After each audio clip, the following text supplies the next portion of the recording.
दोस्तों, मेरा नाम है कुमकुम बिनवाल।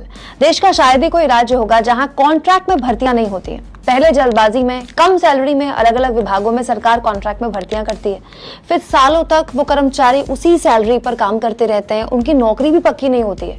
ठेके पर सरकारी भर्तियों में बड़ा शोषण, इससे ज्यादा बुरा और कुछ नहीं हो सकता।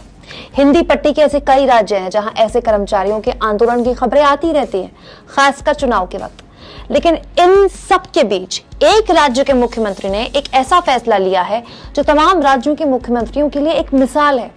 दोस्तों, ओडिशा के मुख्यमंत्री नवीन पटनायक ने दिवाली से पहले अपने राज्य के कॉन्ट्रैक्ट के कर्मचारियों को गिफ्ट देते हुए 57,000 कॉन्ट्रैक्ट पे काम करने वाले कर्मचारियों को परमानेंट करने का ऐलान कर दिया। और सुनिए, नवीन पटनायक ने ऐलान किया है कि ओडिशा में अब ठेके पे कोई भर्ती कभी नहीं होगी।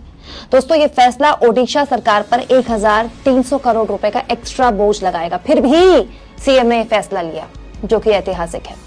नवीन पटनायक दोस्तों देश के उन कुछ चुनिंदा मुख्यमंत्रियों में से हैं जिनके ना तो आपने कभी अखबारों में बड़े बड़े एड्स देखे होंगे, ना ही टीवी में उनके लंबे चौड़े भाषण आपने देखे होंगे, क्योंकि वो विज्ञापनों पे पैसा नहीं खर्च करते।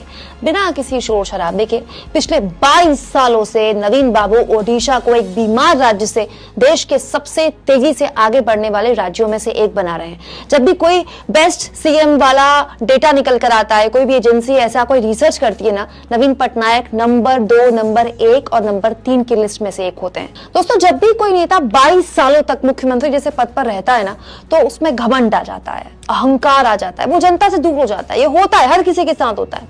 लेकिन नवीन पटनायक ने ऐसे किसी अवगुण को खुद को छूने भी नहीं दिया।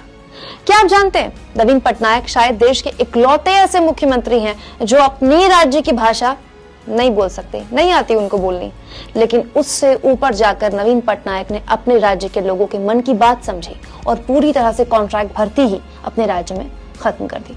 दोस्तों, ज्यादा पुरानी बात नहीं है जब प्रधानमंत्री नरेंद्र मोदी ओडिशा गए और नवीन पटनायक सरकार से बात की और कहा कि एक चक्रवाती तूफान आने वाला था ओडिशा, उसको लेकर बातचीत हुई पीएम मोदी और सीएम नवीन पटनायक की।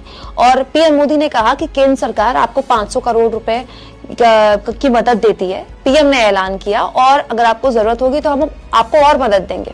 जानते हैं जवाब में सीएम नवीन पटनायक ने क्या कहा पीएम मोदी को? नवीन पटनायक ने प्रधानमंत्री का धन्यवाद किया और कहा कि ओडिशा को आर्थिक सहायता की जरूरत नहीं है, होगी तो मांग लेंगे।